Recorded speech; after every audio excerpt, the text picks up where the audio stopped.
एक समय की बात है, एक बिशप अपनी नाव से एक दूर के द्वीप की यात्रा पर निकले थे। वह एक विद्वान और ज्ञानी व्यक्ति थे, जिन्हें धर्म की हर पुस्तक का ज्ञान था। उनकी यात्रा का उद्देश्य अपने अनुयायियों को धर्म और ईश्वर की शिक्षा देना था। रास्ते में मछुआरों ने उन्हें एक छोटे अनजान द्वीप के बारे में बताया। उन्होंने कहा कि उस द्वीप पर 3 साधु रहते हैं। वे साधु कई वर्षों से वहीं रहकर ईश्वर की तपस्या कर रहे थे। वे बहुत सीधे सादे थे और दुनिया से उनका कोई लेना देना नहीं था। उनका जीवन केवल ईश्वर की भक्ति में ही समर्पित था। बिशप के मन में उन साधुओं से मिलने की तीव्र इच्छा जागी। उन्हें लगा कि शायद वे साधु अज्ञानी हों और उन्हें सही प्रार्थना या धर्म के नियमों का ज्ञान न हो। उन्होंने सोचा कि यह उनका कर्तव्य है कि वे उन तक पहुंचें और उन्हें ईश्वर की आराधना करने का सही मार्ग दिखाएं। इसलिए उन्होंने अपनी नाव के कप्तान से कहा कि नाव को उस छोटे द्वीप की ओर ले चलें। वह उन तपस्वियों को अपनी आंखों से देखना चाहते थे और उनकी भक्ति के स्तर को परखना चाहते थे। उन्हें विश्वास था कि उनका ज्ञान उन साधुओं के लिए बहुत उपयोगी सिद्ध होगा। शाम ढलने लगी थी जब बिशप की नाव उस शांत द्वीप के किनारे पहुंची। द्वीप बहुत ही साधारण और शांत था, जहां प्रकृति के अलावा और कुछ नहीं था। बिशप नाव से उतरे और किनारे पर उन्हें 3 वृद्ध व्यक्ति दिखाई दिए। उनके तन पर साधारण वस्त्र थे और उनके चेहरे पर एक अद्भुत शांति और सरलता का भाव था।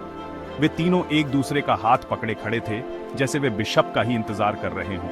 उनकी आंखों में न कोई भय था, न कोई आश्चर्य, बस एक गहरी निर्मल शांति थी, जो किसी भी सांसारिक व्यक्ति में देखने को नहीं मिलती।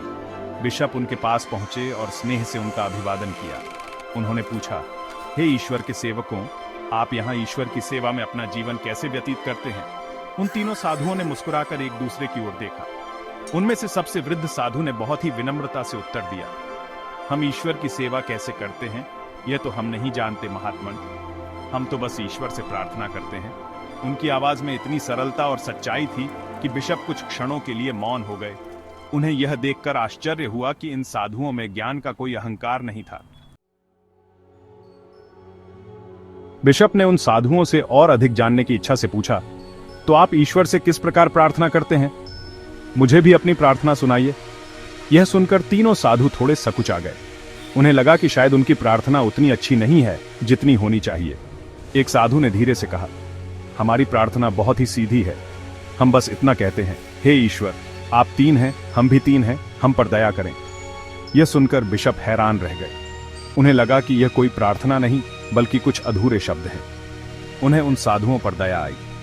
बिशप ने बड़े ही स्नेहपूर्ण भाव से कहा, आपकी भक्ति सच्ची है, परंतु आपकी प्रार्थना का तरीका सही नहीं है। ईश्वर ने हमें प्रार्थना करने का सही मार्ग सिखाया है।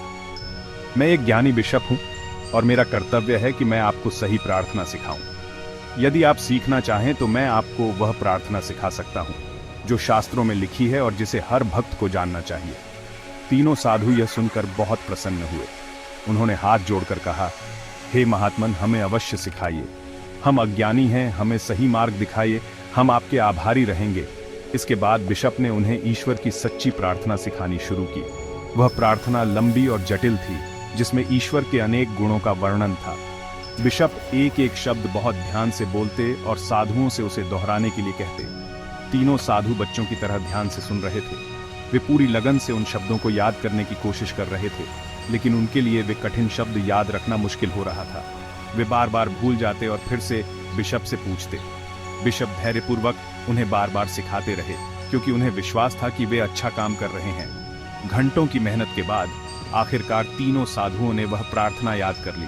उनके चेहरे पर संतोष का भाव था, जैसे उन्होंने कोई बड़ी उपलब्धि हासिल कर ली हो। उन्होंने बिशप को धन्यवाद दिया और उनके चरणों में झुक गए। बिशप ने उन्हें आशीर्वाद दिया और कहा, अब आप इसी तरह ईश्वर की प्रार्थना करना, यही सही तरीका है। बिशप को भी बहुत संतोष हुआ कि उन्होंने ईश्वर के 3 भोले भाले सेवकों को सही मार्ग दिखाया है। उन्हें लगा कि उनकी यात्रा सफल हो गई है और उन्होंने अपना कर्तव्य पूरा कर दिया है। जब बिशप को यह विश्वास हो गया कि तीनों साधुओं ने प्रार्थना अच्छी तरह से सीख ली है, तो उन्होंने उनसे विदा लेने का निर्णय लिया। रात घिर आई थी और चांद की रोशनी समुद्र पर चमक रही थी। बिशप अपनी नाव की ओर वापस चल दिए। तीनों साधु उन्हें किनारे तक छोड़ने आए और हाथ जोड़कर उन्हें विदा किया।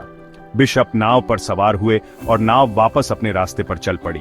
बिशप अपनी सीट पर बैठकर उस शांत द्वीप को देख रहे थे और मन ही मन अपनी सफलता पर गर्व महसूस कर रहे थे।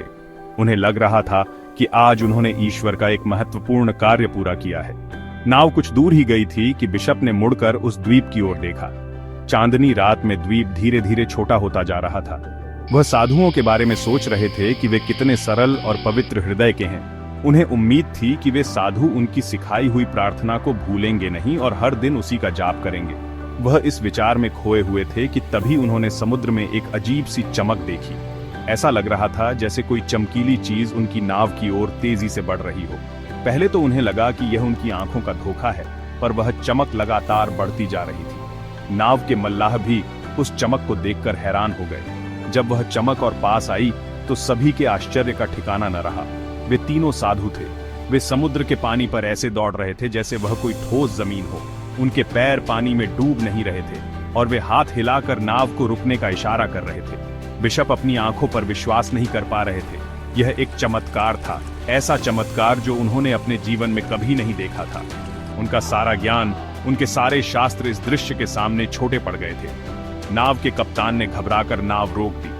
तीनों साधु दौड़ते हुए नाव के पास पहुंचे और हाँफते हुए बोले, हे महात्मन, हमें क्षमा करें। हम आपकी सिखाई हुई प्रार्थना भूल गए हैं। हम बहुत कोशिश कर रहे थे, पर कुछ शब्द हमारे दिमाग से निकल गए हैं। कृपया हमें एक बार फिर से वह प्रार्थना बता दीजिए ताकि हम कोई गलती न करें।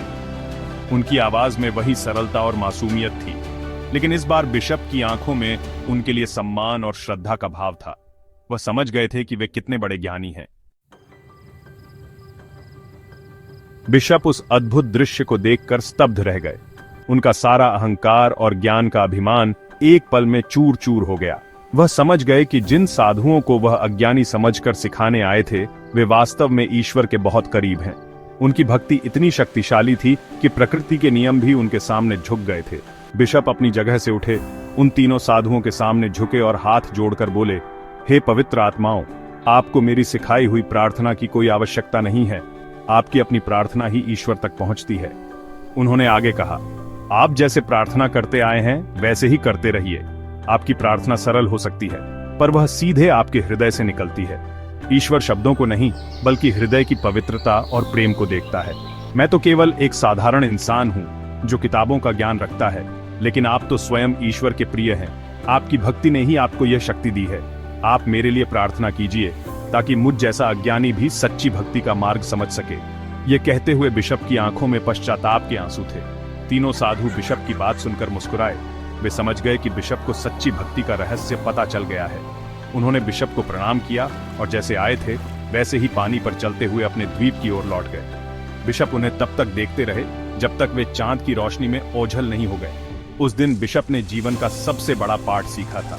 उन्होंने जाना कि सच्ची भक्ति किसी जटिल प्रार्थना, कर्मकांड या ज्ञान के दिखावे में नहीं है। ये तो बस दिल की सादगी, सच्ची श्रद्धा और ईश्वर के प्रति निश्चल प्रेम में बसती है।